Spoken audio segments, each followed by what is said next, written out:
নির্বাচন সংস্কার কমিশনের বেশ কিছু সুপারিশ নির্বাচন কমিশনের স্বাধীনতা খর্ব করবে বলে মনে করেন প্রধান নির্বাচন কমিশনার এম নাসির উদ্দিন। নির্বাচন ভবনের সংবিধান সংস্কার নিয়ে RFED টকে তিনি বলেছেন, স্থানীয় সরকার নির্বাচন আগে করলে জাতীয় নির্বাচন 1 বছর পিছিয়ে যেতে পারে। নিয়ামুল আজিজ সাদেকের রিপোর্ট। জাতীয় সংসদের স্থায়ী কমিটির কাছে কমিশনের বাজেট, দায়বদ্ধতা ও শাস্তির বিষয়ে নির্বাচন ব্যবস্থা সংস্কার কমিশনের সুপারিশ নিয়ে প্রবল আপত্তি জানান প্রধান নির্বাচন commissioner. Reporters for election and ডেমোক্রেসির এই আয়োজনে তিনি এসব কথা বলেন। অনেকগুলো সুপারিশ আছে যেগুলো ইনকর্পোরেট করলে, অ্যাকসেপ্টেড হলে ইলেকশন কমিশনের স্বাধীনতা খর্ব হবে, no doubt about it. Election commission itself is স্বাধীন, আমরাই তো স্বাধীন। আমাদের চাইতে স্বাধীনতার মধ্যে আরেকটা স্বাধীন দিলে তার আরেকটা মুশকিল। আমি ভোটার লিস্ট করব, ভোটার তৈরি করব, আর অন্য এক কর্তৃপক্ষ এটা দায়িত্বে থাকবে, তাহলে আমাকে নিয়ন্ত্রণ থাকবে? সরকারি হুকুমে চললে ইলেকশন কমিশনের কী দশা হয়, এটা আমার তার ব্যাখ্যা করার দরকার নেই। সুতরাং আমার স্বাধীনতা যদি না থাকে, কম্প্রোমাইজ হয়, it may be anything other than the fair election. এপ্রিল-মের মধ্যে ভোটার তালিকা চূড়ান্ত করে নির্ধারিত সময়ের মধ্যেই নির্বাচনের জন্য সব ধরনের প্রস্তুতি নেওয়া হচ্ছে বলে জানিয়েছেন সিইসি। বলেন, জাতীয় নির্বাচনের তফসিল ঘোষণার আগে নিবন্ধিত সব রাজনৈতিক দল নিয়েই নির্বাচন হবে। একটা জাতীয় ঐক্যমত্য কমিশন হবে, হয়তো বা ওখানেও আলোচনায় এসে যেতে পারে, হয়তো বা এসে যেতে পারে। স্থানীয় সরকার নির্বাচন আগে করার মতো প্রয়োজনীয় জনবল, আইনশৃঙ্খলা বাহিনী ও সময় নেই বলেও মনে করেন এম নাসির উদ্দিন। পৌরসভার চেহারা কীরকম হবে, ইউনিয়ন পরিষদের চেহারা কীরকম হবে, সিটি কর্পোরেশনের মেয়র থাকবে কি থাকবে না, সংস্কার কমিশনের রিপোর্টই এখনও তারা পায়নি। স্থানীয় সরকার নির্বাচন করতে আমরা দেখছি গড়ে প্রায় এক বছর সময় লাগে। এটা ইন ফেজেস করতে হয়, অনেক মারামারি হয়, হানাহানি হয়, ভাইয়ে ভাইয়ে কন্টেস্ট হয়, অনেক প্রতিযোগিতা হয়। সুতরাং অনেক লোক মারা যায়, দেখছি তো আমরা, সহিংস ঘটনা ঘটে। সীমানা পুনর্নির্ধারণ ও এনআইডি বিষয়ে আলাদা কোনো সংস্থা গঠনের দরকার নেই বলেও মত দিয়েছেন CEC. Niamul Aziz Sadek, NTV news, Dhaka. যেসব শীর্ষ সন্ত্রাসীরা জামিনে বাইরে আছে তাদের আবারও আইনের আওতায় আনা হবে বলে জানিয়েছেন স্বরাষ্ট্র উপদেষ্টা জাহাঙ্গীর আলম চৌধুরী। সকালে কেরানীগঞ্জে ঢাকা কেন্দ্রীয় কারাগারে জরুরি সেবা উদ্বোধন শেষে তিনি কথা বলেন। স্বরাষ্ট্র উপদেষ্টা বলেছেন, জামিনে বের হওয়ার পর আবারও সন্ত্রাসীরা বিভিন্ন জায়গায় চাঁদাবাজি, খুনসহ নানান অপরাধে জড়িত হচ্ছে। এসব নিয়ন্ত্রণে তাদের ধরা হবে। পাশাপাশি দেশে এখন চুরি, ছিনতাইয়ের ঘটনা বেড়েছে উল্লেখ করে তিনি জানান, তার নিয়ন্ত্রণে কাজ করে যাচ্ছে পুলিশ। বলেন, পুলিশের জনবলের স্বল্পতা না থাকলেও কমতি আছে আত্মবিশ্বাসের, যা বাড়াতে কাজ করা হচ্ছে।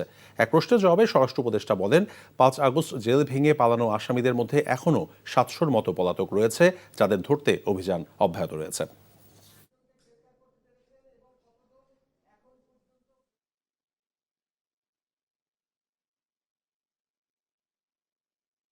700-র মতো এখনো বাইরে রয়ে গেছে, আর যারা ছিল তাদের সবাইকে আবার বন্দি করে কারাগারে রাখা হয়েছে। জুলাই অগাস্টের বিপ্লবে যারা আহত হয়েছে, আমরা তাদের থেকে এখানে এমপ্লয়মেন্ট দেওয়ার চেষ্টা করব।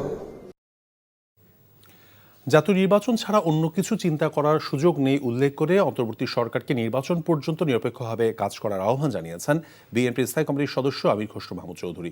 একই সঙ্গে তিনি বলেছেন, নিরপেক্ষতা হারালে তা হবে শহীদদের সঙ্গে বেমানি। জাতীয় প্রেস ক্লাবে ন্যাশনাল পিপলস পার্টি NPPর আলোচনায় তিনি বলেন, জনগণের অধিকার ফিরিয়ে আনতে সবাইকে ঐক্যবদ্ধ থাকতে হবে। সরকারের নিরপেক্ষতা নিয়ে যদি জনগণের প্রশ্ন জাগে, তাহলে নিহতদের রক্তের সাথে বেমানি করা হবে। দেশের মানুষের মালিকানা ফিরিয়ে দেওয়া ছাড়া অন্য কোনো পথ খুঁজতে গেলে সন্দেহের উদ্রেক হবে বলে মন্তব্য করেন আমির খসরু মাহমুদ চৌধুরী। বলেন, সংস্কারের নামে কালক্ষেপণের কোনো সুযোগ নেই। যে যতই বিজ্ঞ হোক, জনগণের চেয়ে বিজ্ঞ হবার সুযোগ নেই। কারো কোনো প্রস্তাব থাকলে সেটা নিয়ে জনগণের কাছে যেতে হবে, জনগণের সমর্থন পেতে তাদের কাছে যেতে হবে। তার বাইরে কারো কিছু করার অধিকার নেই। এই সরকারগুলোর ক্যারেক্টার হচ্ছে, চরিত্র হচ্ছে নিরপেক্ষতা। সবচেয়ে বড় চরিত্র হচ্ছে তারা নিরপেক্ষভাবে আগামী যে নির্বাচন হবে সেদিকে এগিয়ে যেতে হবে। নিরপেক্ষতা নিয়ে যদি প্রশ্ন জাগে, তাহলে সেটা হবে এই আন্দোলনের, এই ত্যাগের, এই 15 বছর ত্যাগের যে রক্ত দিয়েছে, প্রাণ দিয়েছে, তাদের প্রতি বেইমানি করা হবে। বিএনপি নেতাদের সাম্প্রতিক বক্তব্যকে সরকারের জন্য সতর্ক বার্তা মন্তব্য করে পরিবেশ উপদেষ্টা সৈয়দা রিজওয়ানা হাসান বলেছেন, উপদেষ্টাদের কেউ রাজনৈতিক দলের সাথে সম্পৃক্ত নন। একই সঙ্গে তিনি জানান, ছাত্র উপদেষ্টারাও বলেছেন তারা রাজনৈতিক দলের সঙ্গে সম্পৃক্ত হলে সরকার থেকে পদত্যাগ করবেন। রাজধানীর পান্থপথে পানি ভবনে operationalising the Bangladesh climate development partnership শীর্ষক কর্মশালায় তিনি এসব কথা বলেন। আওয়ামী লীগের নির্বাচনে অংশগ্রহণের বিষয়ে সরকারের কিছু করার নেই বলেও জানান উপদেষ্টা। নির্বাচনে কারা অংশগ্রহণ করবে এবং করবে না এটা রাজনৈতিক সিদ্ধান্ত।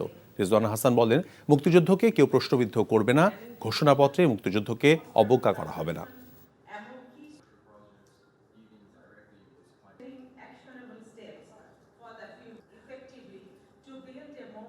অন্যান্য রাজনৈতিক দলের পক্ষ থেকে যে কথাটা বলা হচ্ছে সেটা রাজনৈতিক শক্তি হিসাবে সতর্কতামূলক একটা বার্তা তারা দিতেই পারে।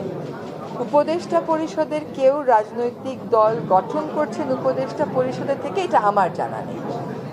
শিক্ষার্থী উপদেষ্টা যারা আছেন তারা বলেছেন যে যদি রাজনৈতিক দল তারা গঠন করেন, সরকার ছেড়ে গিয়েই তাদেরকে গঠন করতে হবে, বা যেই রাজনৈতিক দল গঠন করুক না কেন সরকার থেকে চলে গিয়েই তাকে সেটা করতে হবে। কাজে সেখানে আমি সন্দেহের বা আশঙ্কার কোনো জায়গা দেখছি না।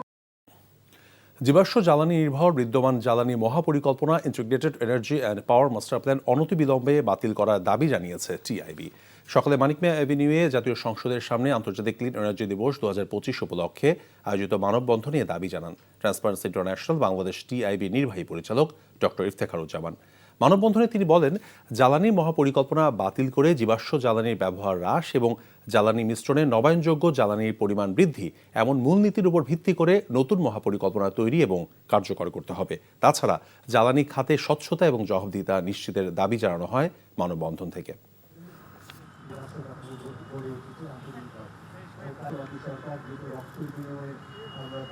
জ্বালানি মহাপরিকল্পনা যেটা প্রণীত হয়েছে সেটিকে আমরা বাতিল করতে চাই এবং সেটি আপনারা শুনেছেন আমাদের প্রথম দাবি। কেন কোনো বিনা যুক্তিতে আমরা সেটা চাচ্ছি না, তার কারণ হচ্ছে যে যেই মহাপরিকল্পনার নামে যেই দলটি তৈরি হয়েছে সেটি তৈরির পেছনে ছিল কনফ্লিক্ট অফ ইন্টারেস্ট, স্বার্থের দ্বন্দ্ব। যারা বাংলাদেশে জীবাশ্ম জ্বালানির বিকাশ দেখতে চায় তাদের এক্সপার্ট দ্বারাই কিন্তু এই নীতিটি মহাপরিকল্পনা প্রণীত হয়েছিল। কাজেই আমরা এটা সম্পূর্ণভাবে প্রত্যাখ্যান করার জন্য সরকারের কাছে আহ্বান জানাচ্ছি। বাংলাদেশ থেকে পালিয়ে যাওয়া স্বৈরাচারী প্রধানমন্ত্রী শেখ হাসিনার মেয়ে সাইমা ওয়াজেদ পুতুলের বিশ্ব স্বাস্থ্য সংস্থায় অবৈধভাবে নিয়োগ পাওয়ার অভিযোগ তদন্ত শুরু করেছে দুর্নীতি দমন কমিশন দুদক। বলা হয়, শেখ হাসিনার প্রভাব খাটিয়ে দুর্নীতির মাধ্যমে বিশ্ব স্বাস্থ্য সংস্থায় নিয়োগ পেয়েছে পুতুল। যুক্তরাজ্য ভিত্তিক প্রভাবশালী মেডিকেল জার্নাল দ্য ল্যান্সেট এক প্রতিবেদনে এই তথ্য নিশ্চিত করেছে। বিশেষজ্ঞরা বলছেন, এ ধরনের ঘটনা সংস্থাটির ভাবমূর্তি সংকট তৈরি করেছে। এক চিঠিতে সাইমা ওয়াজেদকে বিশ্ব স্বাস্থ্য সংস্থা থেকে অপসারণের জন্য সংস্থাটির উপর চাপ প্রয়োগের অনুরোধ করেছে দুদক। বলা হয়, বিশ্ব স্বাস্থ্য সংস্থার আঞ্চলিক পরিচালক হওয়ার ক্ষেত্রে যোগ্যতায় ঘাটতি ছিল সাইমা ওয়াজেদের। পুতুল তার মায়ের প্রভাব খাটিয়ে দুর্নীতিপরায়ণ চর্চার মাধ্যমে তার নিয়োগ নিশ্চিত করেছেন। 2024 সালে ফেব্রুয়ারি মাসে বিশ্ব স্বাস্থ্য সংস্থার দক্ষিণ পূর্ব এশিয়া বিষয়ক আঞ্চলিক পরিচালকের পদে নিযুক্ত হন পুতুল। অবৈধ অভিবাসীদের গ্রেফতারের বিষয়ে যুক্তরাষ্ট্রের প্রেসিডেন্ট ট্রাম্পের নির্বাহী আদেশের পর বাংলাদেশি কমিউনিটিতে ভয় আতঙ্ক ছড়িয়ে পড়েছে। 4 জন বাংলাদেশিকে গ্রেফতার করা হয়েছে বলে একটি মহল থেকে অপপ্রচার চালানো হলেও এই তথ্য সঠিক নয় বলে জানা গেছে। নিউ ইয়র্কে বাংলাদেশ কনসুলেট এ বিষয়ে সার্বক্ষণিক নজরদারি করছে। নিউ ইয়র্ক থেকে ফরিদ আলমের রিপোর্ট। 20 জানুয়ারি ট্রাম্পের শপথের পরপরই তিনি অনেকগুলো নির্বাহী আদেশে স্বাক্ষর করেন। তার মধ্যে অন্যতম একটি হচ্ছে অবৈধ অভিবাসীদের গ্রেপ্তার করে নিজ দেশে ফিরিয়ে দেয়া।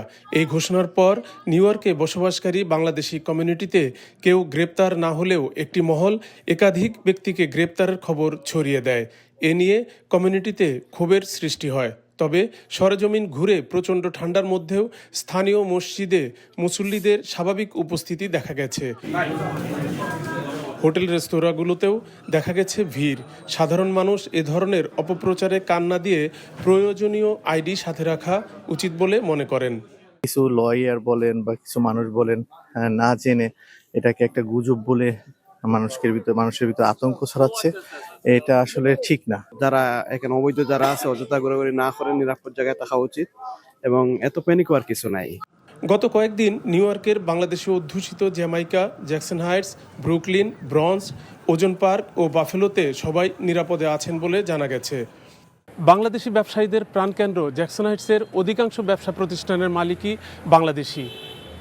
প্রেসিডেন্ট ট্রাম্পের নির্বাহী আদেশের পর এই এলাকায় তেমন কোনো পরিবর্তন দেখা যায়নি, আর কেউ গ্রেপ্তার হয়েছে বলেও খবর পাওয়া যায়নি। নিউ ইয়র্কের বাংলাদেশ কনসুলেটের কনসাল জেনারেল নাজমুল হুদা গ্রেপ্তারের খবরকে ভুয়া বলে আখ্যায়িত করেন। এটা আমাদের জন্য খুশির খবর যে খবরটি ভুয়া, যে আমাদের কেউ সেভাবে আসলে অ্যারেস্ট হয়নি, বা এখন পর্যন্ত আমরা আমাদের বাংলাদেশি কোনো ভাই বোন কাগজপত্রের অভাবে বা অন্য কোনো কারণে অ্যারেস্ট হয়েছেন বলে আমরা জানি না। তবে কেউ গ্রেপ্তার হলে করণীয় নিয়ে তিনি কমিউনিটি লিডারদের সাথে যোগাযোগ রাখছেন বলে জানান। এ ধরনের পরিস্থিতি যদি উদ্ভব হয় তাহলে কতটুকু সহায়তা আমরা করতে পারবো, কিভাবে সহায়তা করতে পারবো, এবং কতটুকু করলে সেটা নিরাপদ সহায়তা হিসাবে দেওয়া যাবে, সেই বিষয়ে আসলে এখনো ইটস টু আর্লি। এখন পর্যন্ত এটা কেবলই সূচনা হয়েছে, আমাদের আরেকটু এই বিষয়ে নিজেদের মধ্যে কথাবার্তা বলতে হবে। অবৈধ অভিবাসী গ্রেপ্তার অভিযানে গত 5 দিনে পুরো যুক্তরাষ্ট্রে প্রায় 2000 জনকে গ্রেপ্তার করা হয়েছে। Farid Alam, NTV news, new York, যুক্তরাষ্ট্র।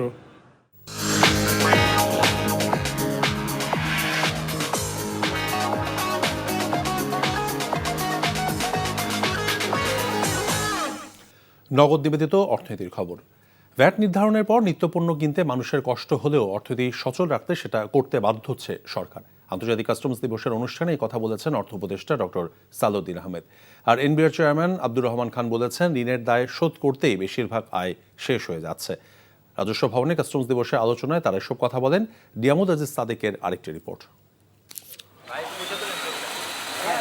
বেশ কিছু খাতে ভ্যাট বৃদ্ধি নিয়ে সামাজিক যোগাযোগ মাধ্যম ও জনমনে অসন্তুষ্টি চলছে বেশ কিছুদিন ধরে। ভ্যাট বৃদ্ধিতে জনজীবনে নেতিবাচক প্রভাব নিয়ে গণমাধ্যমের রিপোর্টের কঠোর সমালোচনা করেন অর্থ উপদেষ্টা। এই ভ্যাট বাড়ানো কেন, ও বাড়ানো কেন, ভেতরের কাহিনী কি সেগুলো আমরা সবসময় বলি না। সবই খারাপ বাংলাদেশে, সবই ভালো এমন ভাব আমি মাঝে মাঝে দেখি যে বাংলাদেশের মধ্যে বন্ধ হয়ে গেলো, বাংলাদেশের মধ্যে দেশই নাই মতো এরকম ভাব। এই হচ্ছে না, ওই হচ্ছে না, ওই পেঁয়াজের দাম কমে গেছে, আলুর দাম কমে গেছে, চালের দাম অনেক বেড়ে গেছে। তবে এটা ঠিক, জনগণের ডেফিনেটলি জনগণের কিছুটা কষ্ট হচ্ছে, তাদের পাওয়ার ক্ষমতার মধ্যে থাকছে না অনেক কিছু, সেটা আমরাও করব।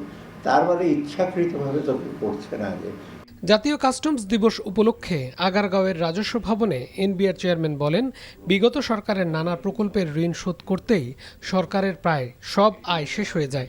আমাদের ঋণের বোঝা ক্রমাগত বাড়বে এবং আমাদের ডেভেলপমেন্ট পার্টনার আমাদেরকে ক্রমাগত চাপ দিবে। তারা যখন দেখবে যে ঋণ পরিশোধের ক্ষমতা নাই, তখন কিন্তু তারা ঋণ দেওয়া বন্ধ করে দেবে, স্বাভাবিক। অটোমেটিক্যালি তখন আমাদেরকে চাপ দিবে, যেই চাপগুলো এখন আমরা সহ্য করছি। ট্রানজেকশনগুলো রেকর্ডেড হয়ে গেলে তারা তাদের ভ্যাট ট্যাক্সটা নিয়ম মতো দিতে হবে, এটাই বড় ডেটারেন্ট। আমরা বলতে চাই, আমরা প্রয়োজনে ভ্যাটের হার কমাবো, ট্যাক্সের হার কমাবো, যে কিছু গুটি কয়েকের হাতে সবকিছু চলে আছে। আগামী এক সপ্তাহের মধ্যে ন্যাশনাল সিঙ্গেল উইন্ডো উদ্বোধন করা হবে জানিয়ে তিনি বলেন, ভ্যাট ট্যাক্স থেকে দূরে থাকার ব্যবসায়ীদের মানসিকতা পরিহার করতে হবে। Niamul Aziz Sadek, NTV news, Dhaka. July August হত্যা মামলায় র্যাবের সাবেক মহাপরিচালক ব্যারিস্টার হারুন রশিদের বিরুদ্ধে গ্রেফতারি পরোয়ানা জারি করেছেন আন্তর্জাতিক অপরাধ ট্রাইব্যুনাল। আজ প্রসিকিউশনের আবেদনের প্রেক্ষিতে বিচারপতি গোলাম মুর্তুজা মজুমদারের নেতৃত্বাধীন ট্রাইব্যুনাল এই আদেশ দিয়েছেন। গ্রেফতারি পরোয়ানা জারির আবেদনে প্রসিকিউশন উল্লেখ করেছে, জুলাই আগস্ট আন্দোলনে হেলিকপ্টার করে ছাত্র জনতার উপর গুলি বর্ষণ এবং গুলি করে মানুষ হত্যা সহ মূল নির্দেশদাতাদের অভিযোগ রয়েছে হারুন রশিদের বিরুদ্ধে। তাই মামলার তদন্তের স্বার্থে তাকে গ্রেফতার করা জরুরি। শুনানি শেষে হারুনকে গ্রেফতার করে ট্রাইব্যুনালে হাজির করার নির্দেশ দেওয়া হয়েছে। আবেদনের পরবর্তী শুনানি আগামী 23 মার্চ। এদিকে আশুলিয়ায় ভ্যানে 6 জনকে পুড়িয়ে মারার ঘটনায় জড়িত থাকার অভিযোগে গ্রেফতারকৃত এসআই আব্দুল মালেক ও কনস্টেবল মুকুলকে একদিন করে জিজ্ঞাসাবাদের অনুমতি দিয়েছেন আন্তর্জাতিক অপরাধ ট্রাইব্যুনাল।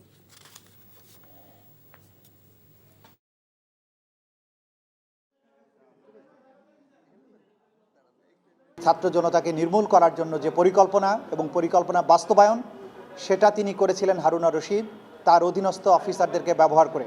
তদন্ত সংস্থা ক্রমাগত এই তথ্যগুলো পাচ্ছেন, সেই তথ্যগুলো সংগ্রহ করে প্রাথমিক অবস্থায় তার ব্যাপারে যে তথ্যগুলো পাওয়া গেছে তার ভিত্তিতে তাকে গ্রেপ্তার করার জন্য প্রসিকিউশনকে তারা অনুরোধ জানিয়েছিলেন। তার ভিত্তিতে আজকে আমরা পিটিশন মুভ করেছি। আদালত তাকে গ্রেপ্তার করে এই ট্রাইব্যুনালে হাজির করার জন্য নির্দেশ প্রদান করেছেন। এদিকে ব্যবসায়ী নাসিরউদ্দিন মাহমুদের দায়ের করা মারধর, ভাঙচুর ও ভয়ভীতি দেখানোর মামলায় চিত্রনায়িকা পরিমণি এবং তার কস্টিউম ডিজাইনার জুনায়েদ বগদাদি জিমির বিরুদ্ধে চার্জ গঠন করে বিচার শুরুর আদেশ দিয়েছেন আদালত। একই সঙ্গে তাদের বিরুদ্ধে গ্রেফতারি পরোয়ানা জারি করা হয়। সকালে ঢাকার সিনিয়র জুডিশিয়াল ম্যাজিস্ট্রেট মোহাম্মদ জুনায়েদের আদালত সময় আবেদন নামঞ্জুর করে আদেশ দেন। এ সময় পরিমণির আইনজীবী নীলাঞ্জন আরিফাত জানান, মামলাটি চার্জ শুনানির জন্য তারিখ ধার্য ছিল আজ। অসুস্থ থাকায় পরিমণি আদালতে হাজির হতে পারেননি। এরপর আসামি জিমির পক্ষেও সময় আবেদন করা হয়। আদালত সময় আবেদন নামঞ্জুর করেন, তাদের বিরুদ্ধে চার্জ গঠনের আদেশ দেন। গ্রেফতারি পরোয়ানাও জারি করেন। 2022 সালের 6 জুলাই আদালতে মামলাটি করেন ব্যবসায়ী নাসিরউদ্দিন মাহমুদ। মামলার তদন্ত কর্মকর্তা মনির হোসেন ঢাকার চিফ জুডিশিয়াল ম্যাজিস্ট্রেট আদালতে পরিমণি এবং তার কস্টিউম ডিজাইনার জুনায়েদ বগদাদি জিমির বিরুদ্ধে প্রতিবেদন দাখিল করেন। তাদের বিরুদ্ধে মারধর এবং ভয়ভীতি দেখানোর অভিযোগের সত্যতা পাওয়া গেছে বলে প্রতিবেদনে উল্লেখ করা হয়। আধিপত্য বিস্তারকে কেন্দ্র করে নরসিংদীর রায়পুরা উপজেলা আওয়ামী লীগের 2 গ্রুপের সংঘর্ষে প্রতিপক্ষের গুলিতে 1 জন নিহত হয়েছে। আহত হয়েছে কমপক্ষে 30 জন।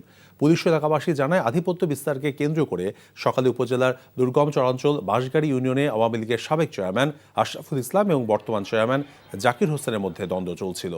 এরই জেরে সকালে 2 পক্ষে টেটা এবং দেশীয় আগ্নেয়াস্ত্র নিয়ে সংঘর্ষে জড়িয়ে পড়ে তারা।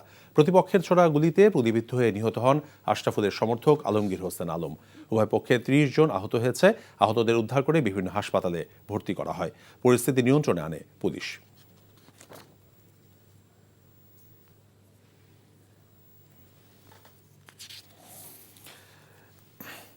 নির্ধারিত সময়ের পার হলেও সুনামগঞ্জে এখনও শুরু হয়নি বেশিরভাগ ফসল রক্ষা বাঁধের কাজ। এ অবস্থায় নিজেদের অনেক আশার একমাত্র সোনালী বোরো ধান নিয়ে শঙ্কায় লাখ লাখ কৃষক। ফসল রক্ষায় বিভিন্ন উপজেলায় 686টি প্রকল্প বাস্তবায়ন কমিটি বা পিআইসির জন্য 126 কোটি টাকা বরাদ্দ দেয় সরকার। কিন্তু পিআইসি গঠন সহ বিভিন্ন ক্ষেত্রে ব্যাপক অনিয়ম এবং দুর্নীতির অভিযোগ হাওরবাসীর। সুনামগঞ্জ থেকে দেওয়ান গিয়াস চৌধুরীর পাঠানো রিপোর্টে বিস্তারিত। এখনও অর্ধেকের বেশি বাঁধে একমুঠো মাটি পড়েনি। হাওর অধ্যুষিত সুনামগঞ্জে প্রায় 30 লাখ মানুষের ভরসা একটিমাত্র ফসল বোরো। কথা ছিল এ ফসল রক্ষায় 2024 সালের 15ই ডিসেম্বরের পর থেকে সুনামগঞ্জের সব হাওরের বাঁধের কাজ শুরু হওয়ার। কৃষক ও হাওরবাসীদের অভিযোগ, ধান রক্ষায় সর্বোচ্চ গুরুত্ব কিংবা সরকারের কোটি কোটি টাকা বরাদ্দ হলেও প্রতি বছরই অনিয়ম দুর্নীতির অভিযোগে তা যাচ্ছে ভেস্তে। তাই স্বপ্নের ফসল উজানের ঢলে তলিয়ে যাওয়ার শঙ্কা থাকছেই। আমরা যে এই যে বান্ডা গাঙ্গাটির যে বান্ডা, এটা হলো আমরা গুরুত্ববান সারা মাঠে নহরে রক্ষা হয়ে যায়। 2-3 মাইল জায়গায় এই বান্ডায় আমরা আটকে রাখে, পানিটা আটকে রাখে। এখনো বান্ধের কোনো কাজেই হয় না। খেয়ে পাইছে বাঁধ, খেয়ে কি করবো, এখনো কোনো হদিসই পাইতেছে না। আমরা এই বাঁধে 5টা বাঁধের পানি আটকে রাখি। যদি বৃষ্টি বাদল হয় তাহলে আমাদের এটার মধ্যে পানিটা আটকে থাকি। গাঙ্গের বান্ডার রঙে আমরা অনেক আওরঙ্গে জড়িত আছে। এই পর্যন্ত গাঙ্গের বান্ধের কে পিআইসি এই পর্যন্ত কেউ কোনো উল্লেখ করা হয়েছে না। বাঁধ নির্মাণে হাওরে সেই একই চিত্র। পাউব স্থানীয় প্রশাসন ও রাজনৈতিক ব্যক্তিদের ওপর অনিয়ম দুর্নীতির বিস্তর অভিযোগ কৃষকদের। তবে কিছু জটিলতা থাকলেও নির্ধারিত সময়ের মধ্যেই কাজ শেষ করার আশা পাউবর। একটু সমস্যা পড়লেও এখন সেটা ওভারকাম করা হয়ে গেছে। তো আমরা এখন আশা করতেছি যে আমরা এই সপ্তাহ থেকে যেহেতু পিএইচি আমরা গঠন করে ফেলছি, সুতরাং এখন পূর্ণ উদ্যমে কাজ শুরু হবে এবং 28 ফেব্রুয়ারির ভিতরে আমরা চেষ্টা করবো কাজ শেষ করা এবং সেই লক্ষ্যে কাজ করছি। সম্প্রতি জেলা প্রশাসকের সম্মেলন কক্ষে মত বিনিময় সভায় তুলে ধরা হয় পিআইসি ও সংশ্লিষ্ট কর্মকর্তাদের গাফিলতি।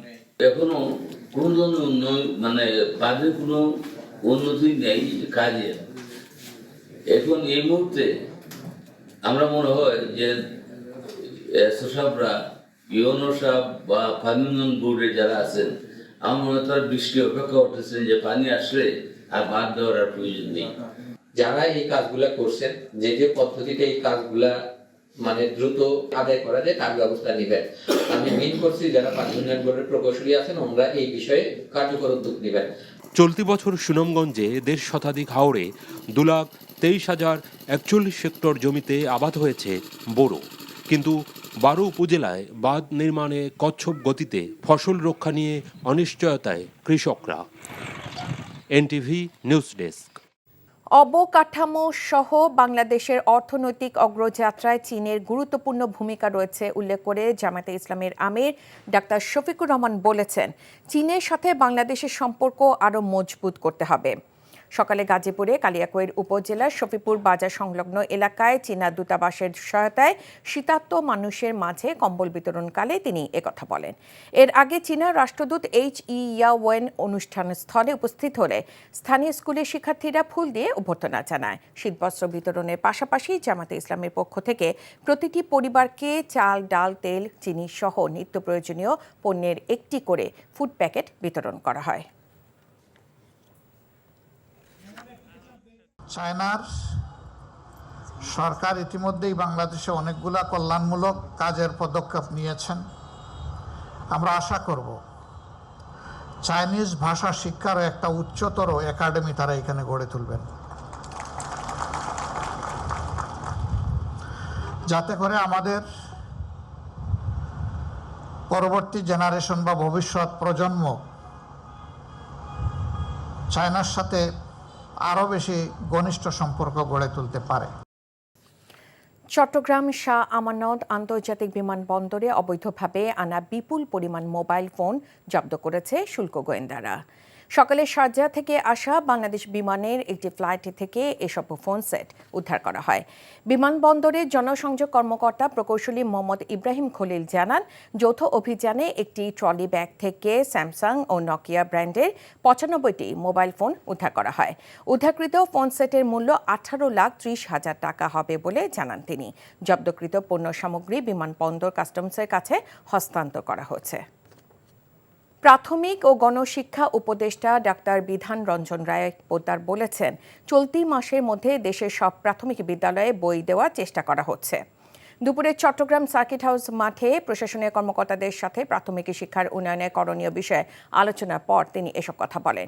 উপদেষ্টা বলেন, প্রকৃত অর্থে দেশে স্বাক্ষর জ্ঞানের সংখ্যা মাত্র ৫০% নিচে হলেও কাগজপত্রে ৭৮% মানুষ স্বাক্ষর দিতে পারে। সভায় মাঠ পর্যায়ে প্রাথমিক শিক্ষার নানা সমস্যা তুলে ধরেন কর্মকর্তারা। এর মধ্যে ৩ পার্বত্য চট্টগ্রামের জনপ্রতিনিধি স্বজন সহ অধিকাংশ শিক্ষক স্কুলে না গিয়ে বাসায় বসে বেতন তুলেন বলে অভিযোগ ওঠে আসে আলোচনা সভায়।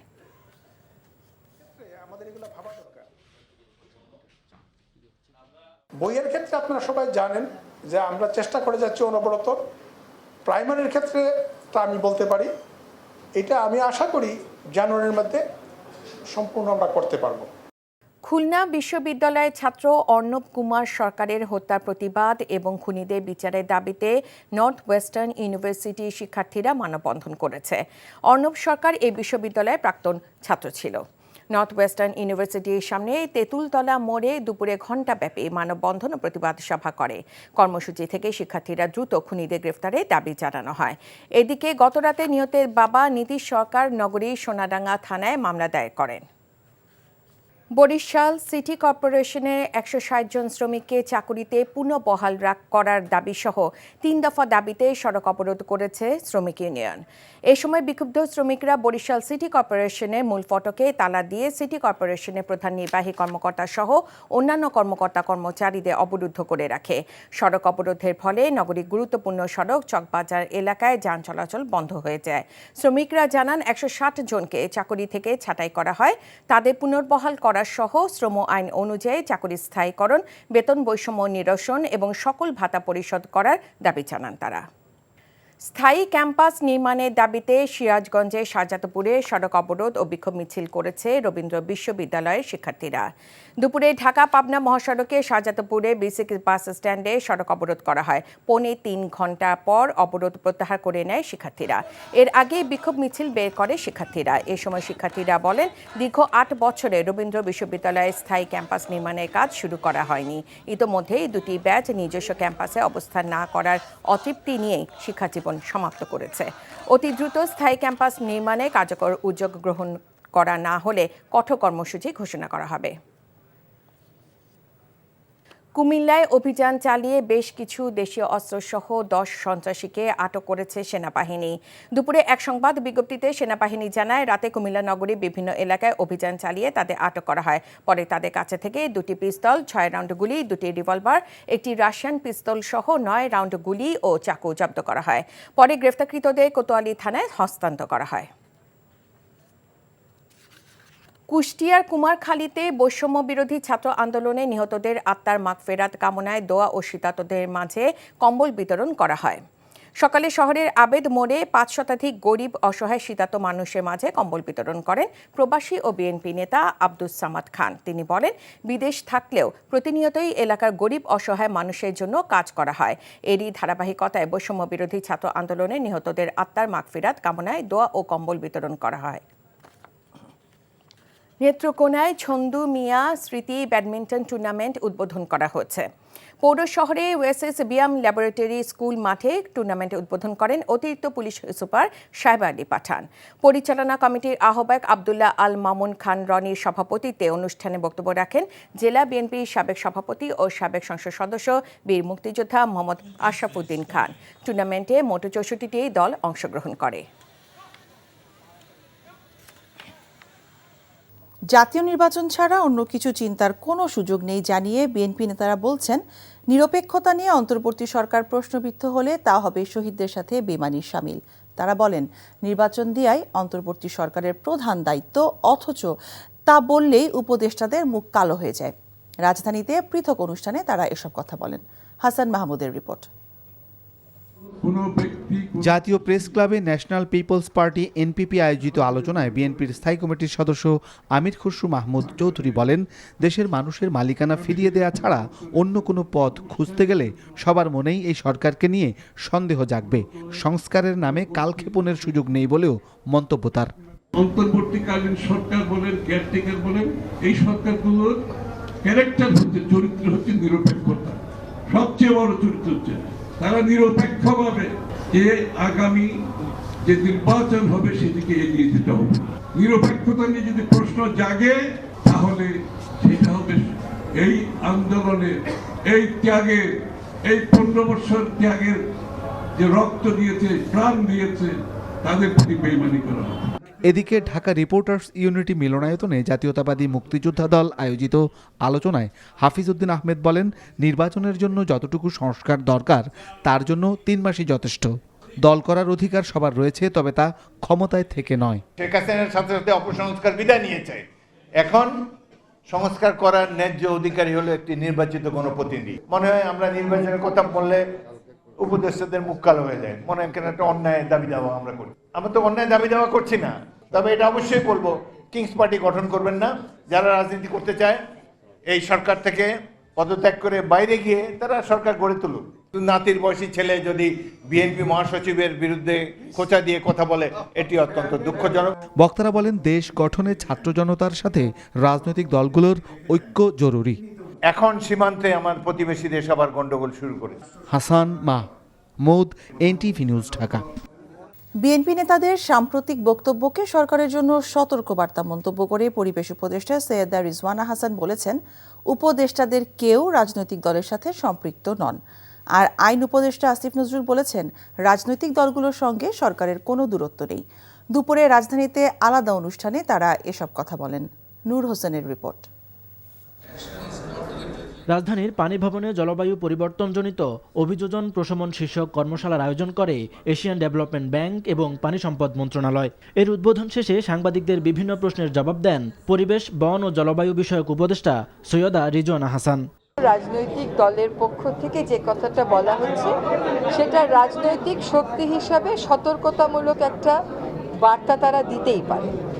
উপদেষ্টা পরিষদের কেউ রাজনৈতিক দল গঠন করছেন উপদেষ্টা পরিষদের থেকে, এটা আমার জানা নেই। কোনো দল নির্বাচন করবে কি করবে না, কেমন করে রাজনীতির মাঠে ফিরবে বা ফিরবে না, সেটা সেই দলের উপর নির্ভর করে। এটার প্রক্রিয়া তো একটা সরকার বাতলিয়ে দিবে না। জুলাই ঘোষণাপত্র নিয়ে সাংবাদিকদের আরেক প্রশ্নের জবাবে রিজওয়ানা জানান, ঘোষণাপত্রে মুক্তিযুদ্ধকে অবজ্ঞা করার সুযোগ নেই, তবে আওয়ামী লীগের মতো করে মুক্তিযুদ্ধকে না দেখার আহ্বান জানান তিনি।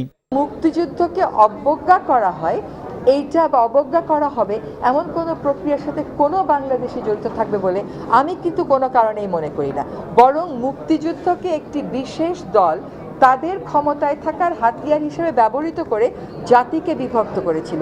এটা কিন্তু আপনাকে মনে রাখতে হবে, আমরা যেন আবার সেই বিভক্তির দিকে না যাই। এদিকে সচিবালয় আইন উপদেষ্টা আসিফ নজরুলের কাছে সাংবাদিকদের প্রশ্ন ছিল সরকারের সঙ্গে রাজনৈতিক দলগুলোর দূরত্ব তৈরি হচ্ছে কিনা। এটা মাঝে মাঝে মনে হয় যোগাযোগ কম থাকলে মনে হয় গ্যাপ, আসলে কোনো গ্যাপ নাই, যোগাযোগ আরো বাড়ানো হবে। নূর হোসেন, এনটিভি নিউজ, ঢাকা। চীনের কাছ থেকে নেওয়া ঋণ পরিশোধের সময়সীমা বাড়ানোর ব্যাপারে ইতিবাচক সাড়া পাওয়া গেছে। আর ভারতের ভিসা জটিলতায় চিকিৎসা প্রত্যাশী নাগরিকদের জন্য বিকল্প হিসেবে চীনের কুনমিং শহরকে বিবেচনা করছে বাংলাদেশ। চীন সফর শেষে ব্রিফিংয়ে এসব জানান পররাষ্ট্র উপদেষ্টা তৌহিদ হোসেন। শফি মাহমুদ সাগরের রিপোর্ট। চীনের পররাষ্ট্রমন্ত্রী ওয়াং ইর আমন্ত্রণে গত ২০ থেকে ২৪ জানুয়ারি প্রথম দ্বিপক্ষীয় সরকারি সফর করেন অন্তর্বর্তী সরকারের পররাষ্ট্র উপদেষ্টা মোহাম্মদ তৌহিদ হোসেন। দেশে ফিরে রোববার পররাষ্ট্র মন্ত্রণালয়ে সফর সংক্রান্ত ব্রিফিংয়ে তিনি জানান, চীনকে ঋণ পরিশোধের সময়সীমা ১৫ থেকে বাড়িয়ে ৩০ বছর করার প্রস্তাব দেওয়া হয়েছে। প্রস্তাবে চীনের ইতিবাচক সাড়ার পাশাপাশি ঋণের সুদের হার কমানোর ব্যাপারেও আলোচনা হয়েছে। আমি এটুকু বলতে পারি যে সুদের সময়সীমা বাড়ানোর ব্যাপারে আমি বেশ পজিটিভ একটা অ্যাটিটিউড দেখেছি ফরেন মিনিস্টারের। আপনি জানেন যে ফরেন মিনিস্টার কিন্তু শুধু ফরেন মিনিস্টার নন, তিনি নেতৃত্বে অত্যন্ত উচ্চ পর্যায়ে আসীন এক ব্যক্তি। এদিকে ভিসা জটিলতায় ভারতের চিকিৎসা সেবা নিতে সমস্যায় পড়ছেন বাংলাদেশিরা। এই সমস্যার সমাধানে চীনকে বিকল্প চিকিৎসা মাধ্যম হিসেবে বিবেচনার কথা জানান পররাষ্ট্র উপদেষ্টা। বলেন, বাংলাদেশে চীনের বিনিয়োগে একটি আধুনিক হাসপাতাল নির্মাণের ব্যাপারে একমত হয়েছে দুদেশ।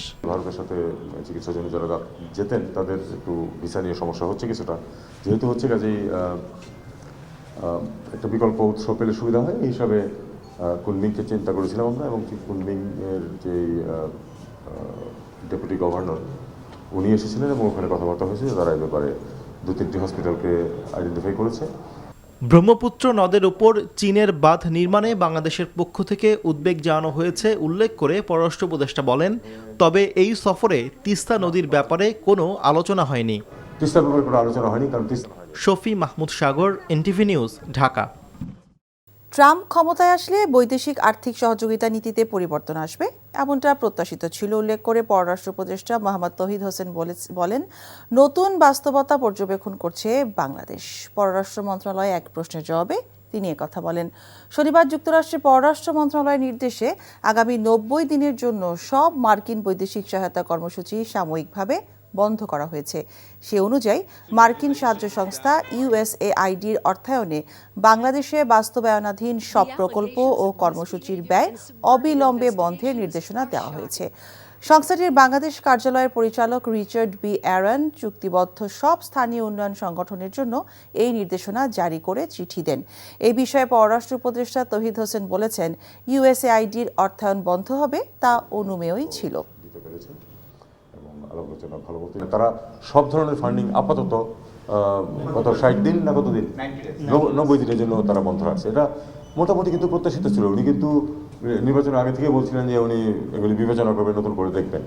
তো তারা বিবেচনার জন্য সময়টা নিয়েছে, এইভাবেই তো বলছে যে করছিলেন, তারপরে দেখবে যে কোনখানে দিতে হয়। যুক্তরাষ্ট্রের নতুন প্রেসিডেন্ট এসেছেন এবং তিনি তার যে নীতিমালা সেগুলি যে আগের থেকে ভিন্ন, এটা তো সর্বজন বিদিত। কাজে আমাদেরকে দেখতে হবে যে আসলে আলটিমেটলি কি দাঁড়ায়, এবং যে কোনো পরিস্থিতি সৃষ্টি হবে যখন, তখন সেটা আমাদেরকে মোডাস ভিভেন্ডি বের করে নিতে হবে যে আমরা কি করে।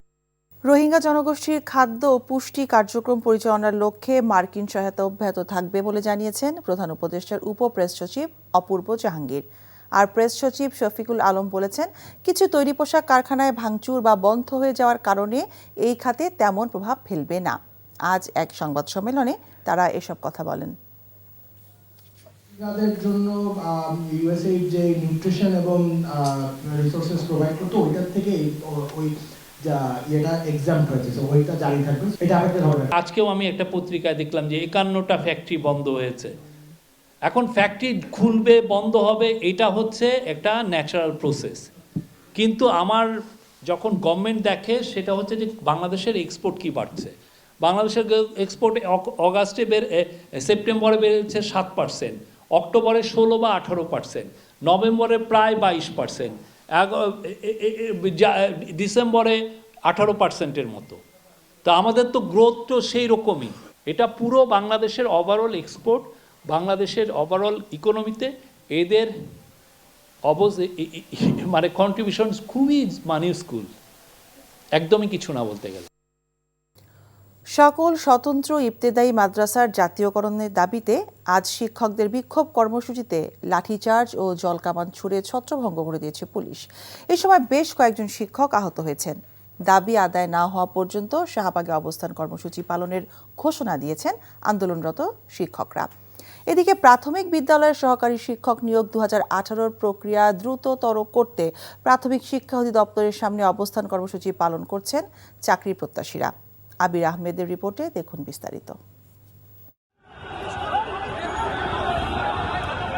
ইবতেদায়ী মাদ্রাসার কয়েকশো শিক্ষক জাতীয় প্রেস ক্লাব হয়ে মিছিল নিয়ে টিএসসি হয়ে জাতীয় জাদুঘরের সামনে পৌঁছালে পুলিশ বাধা দেয়। ব্যারিকেড ভেঙে এগোনোর চেষ্টা করলে পুলিশ তাদের ছত্রভঙ্গ করতে সচেষ্ট হয়। এ সময় বেশ কয়েকজন শিক্ষক আহত হন। শিক্ষকরা অভিযোগ করেন পুলিশ মিছিলের অনুমতি দিয়েও তাদের উপর হামলা চালিয়েছে। তারা আমাদেরকে আশ্বস্ত করেছে যে আমাদের দাবি দাওয়া মেনে নেবে, কিন্তু দীর্ঘ 6 মাস হয়েছে এখনো আমাদের দাবি দেওয়ার ব্যাপারে কোনো উদ্যোগ নেওয়া হয় নাই। আমাদের পরিবার পরিজন নিয়ে খুব অভাবের সাথে সংসার চালাচ্ছি। পরে প্রধান উপদেষ্টা বরাবর স্মারকলিপি দেন স্বতন্ত্র ইবতেদায়ী মাদ্রাসার শিক্ষকরা। দাবি না মানা হলে শাহবাগে অবস্থান কর্মসূচি চালিয়ে যাওয়ার ঘোষণা দিয়েছেন তারা। প্রাইমারি যেমনিভাবে জাতীয়করণ করছে আমাদেরকে জাতীয়করণ করবে, ঘোষণা দেবে, তারপর আমরা মার্চ ছাড়বো। আমরা অনেক দুঃখে কষ্টে মানবতার জীবন যাপন করতেছি। পুলিশ বলছে মিছিল নিয়ে ব্যারিকেড ভেঙে সামনে এগোনোর চেষ্টা করলে তাদের বাধা দেয়া হয়। পুলিশেরা আমাদের লাঠিচার্জ করছে, পুলিশেরা আমাদের জলকামান দিছে। আমাদের ব্যারিকেড ছিল, আমাদের পুলিশ ফোর্স ছিল, ব্যারিকেড ভেঙে ধাক্কা থেকে দিয়ে অ্যাসল্ট করে তারা কিন্তু প্রায় 100 জন ওই পাশে চলে গিয়েছিল। তারপরে আমরা বাধ্য হয়ে তাদেরকে জনগণের যেন শান্তি শৃঙ্খলা বিঘ্নিত না হয় সেই কারণে আমরা পানি ছিটিয়েছি তাদের উপর। ইবতেদায়ী মাদ্রাসার শিক্ষকের উপর হামলার প্রতিবাদে সন্ধ্যায় মশাল মিছিল করেছে ঢাকা বিশ্ববিদ্যালয়ের শিক্ষার্থীরা। এদিকে রাজধানীর মিরপুরে প্রাথমিক শিক্ষা অধিদপ্তরের সামনে সরকারি প্রাথমিক বিদ্যালয়ের 2018 সালের সহকারী শিক্ষক নিয়োগ প্রক্রিয়া দ্রুত করার দাবিতে অবস্থান কর্মসূচি পালন করেছে লিখিত ও মৌখিক পরীক্ষায় উত্তীর্ণ চাকরি প্রত্যাশীরা। নিয়োগ বঞ্চিত কেন করলো সেই যৌক্তিক দাবি নিয়ে এখানে উপস্থিত হয়েছি। আমাদের এই যৌক্তিক দাবি না মানা হয় তাহলে এর পরবর্তী সময় আমরা আরো কঠোর থেকে কঠোরতর আন্দোলন করব। অবিলম্বে দাবি আদায় না হলে ব্লকেট কর্মসূচি পালনের হুঁশিয়ারি দেন বঞ্চিত শিক্ষকরা। আবির আহমেদ, এনটিভি নিউজ, ঢাকা। যেসব শীর্ষ সন্ত্রাসী জামিনে বাইরে আছে তাদের আবারও আইনের আওতায় আনা হবে বলে জানিয়েছেন স্বরাষ্ট্র উপদেষ্টা জাহাঙ্গীর আলম চৌধুরী। সকালে কেরানীগঞ্জে ঢাকা কেন্দ্রীয় কারাগারে জরুরি সেবা হটলাইন উদ্বোধন করে তিনি কথা বলেন। তিনি বলেন, দেশের বিভিন্ন স্থানে চাঁদাবাজি, খুনসহ নানা অপরাধ বেড়েছে, যাতে জামিনে মুক্ত শীর্ষ সন্ত্রাসীদের জড়িত থাকার প্রমাণ মিলেছে বলেও তিনি মন্তব্য করেন। আবির আহমেদের আরেকটি রিপোর্ট।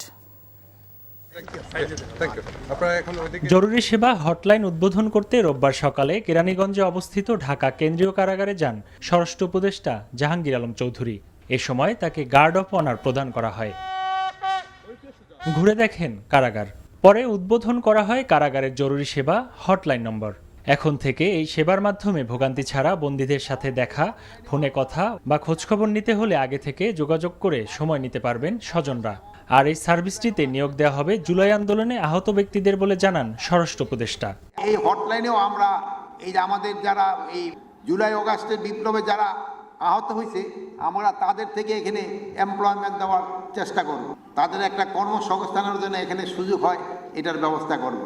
এ সময় এক প্রশ্নের জবাবে জাহাঙ্গীর আলম চৌধুরী বলেন, শীর্ষ সন্ত্রাসীরা জামিনে মুক্তি পেয়ে আবারও নানা ধরনের অপরাধে জড়িয়ে পড়ছে, তাই অপরাধ নিয়ন্ত্রণে আবারও তাদের আইনের আওতায় আনা হবে। ছিনতাই, চাঁদাবাজি হচ্ছে এবং যারা করতেছে তারা ধরাও পড়তেছে, আবার ছাড়া পাওয়ার পরে আবার তারাও আবার এর ভিতরেও করতেছে। এটা সত্যি কথা।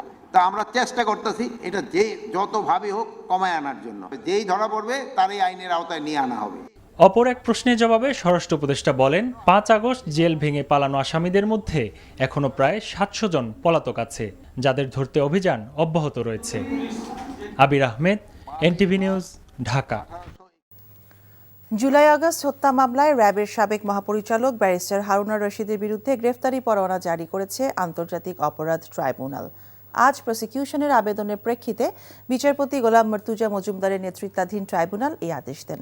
গ্রেফতারি পরোয়ানা জারির আবেদনে প্রসিকিউশন উল্লেখ করেছে যে জুলাই আগস্ট আন্দোলনে হেলিকপ্টার করে ছাত্র জনতার উপর গুলিবর্ষণ এবং গুলি করে মানুষ হত্যাসহ মূল নির্দেশদাতার অভিযোগ রয়েছে হারুনা রশিদের বিরুদ্ধে। তাই মামলার তদন্তের স্বার্থে তাকে গ্রেফতার করা জরুরি। শুনানি শেষে হারুনকে গ্রেফতার করে ট্রাইব্যুনালে হাজির করার নির্দেশ দেওয়া হয়। আবেদনের পরবর্তী শুনানি আগামী 23শে মার্চ। এদিকে আশুলিয়ায় ভ্যানে 6 জনকে পুড়িয়ে মারার ঘটনায় জড়িত থাকার অভিযোগে গ্রেফতারকৃত এসআই আব্দুল মালিক এবং কনস্টেবল মুকুলকে একদিন করে জিজ্ঞাসাবাদের অনুমতি দিয়েছে আন্তর্জাতিক অপরাধ ট্রাইব্যুনাল। বাংলা একাডেমির পুরস্কার দেবার প্রক্রিয়ার মধ্যেই সমস্যা আছে বলে মন্তব্য করেছেন সংস্কৃতি উপদেষ্টা মোস্তফা সরওয়ার ফারুকী। আর গণহত্যা এবং গণবিরোধী কর্মকাণ্ডে সরাসরি যুক্ত আছেন কিনা পর্যালোচনা করে 3 দিনের মধ্যে নতুন তালিকা দেওয়া হবে বলে জানিয়েছেন বাংলা একাডেমির মহাপরিচালক মোহাম্মদ আজম। বিকেলে সচিবালয়ের সংবাদ সম্মেলনে এসব বলেন তারা। বাংলা একাডেমির পুরস্কার প্রদানের যে প্রক্রিয়াটা, এটাই অদ্ভুত একটা প্রক্রিয়া। এটার মধ্যে ওপেননেস নাই, এটা এক ধরনের কোটারি জিনিসের মধ্যে ফেলে। কেন তাহলে এই সিস্টেমের মারপ্যাচগুলো থাকবে?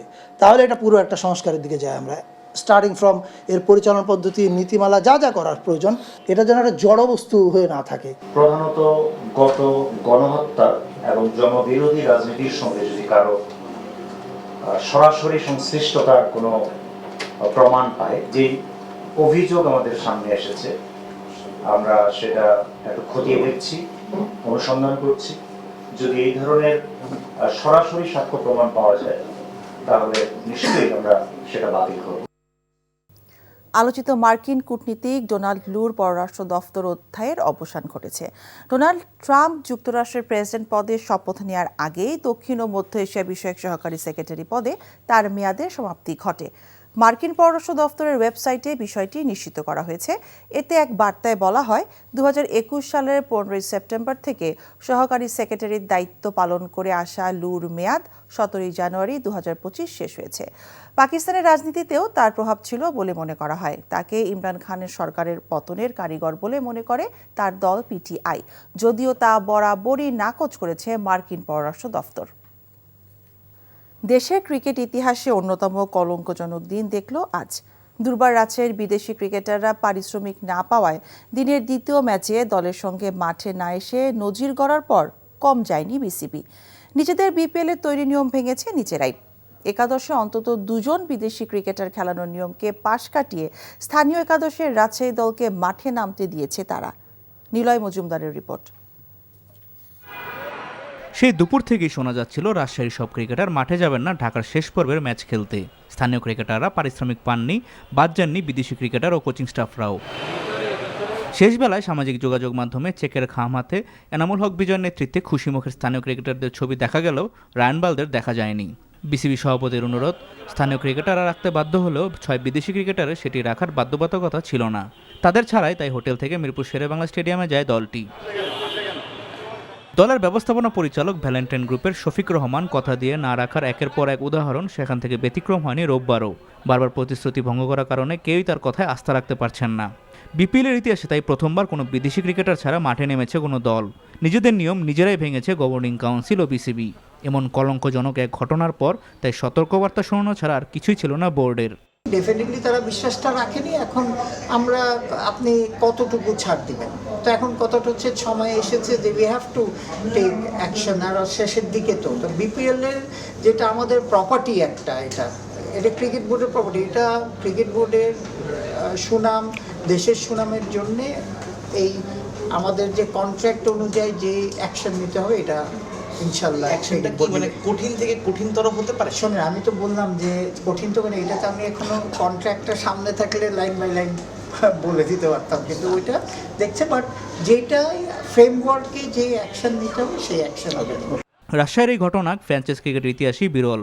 এত বড় ন্যাক্কারজনক ঘটনার পর ভ্যালেন্টাইন গ্রুপের বিরুদ্ধে আদতে কোনো আইনানুগ ব্যবস্থা নেয় কিনা ফারুক আহমেদের এই বোর্ড, সেটি এখন দেখার বিষয়। নীলা মজুমদার, এনটিভি নিউজ, ঢাকা।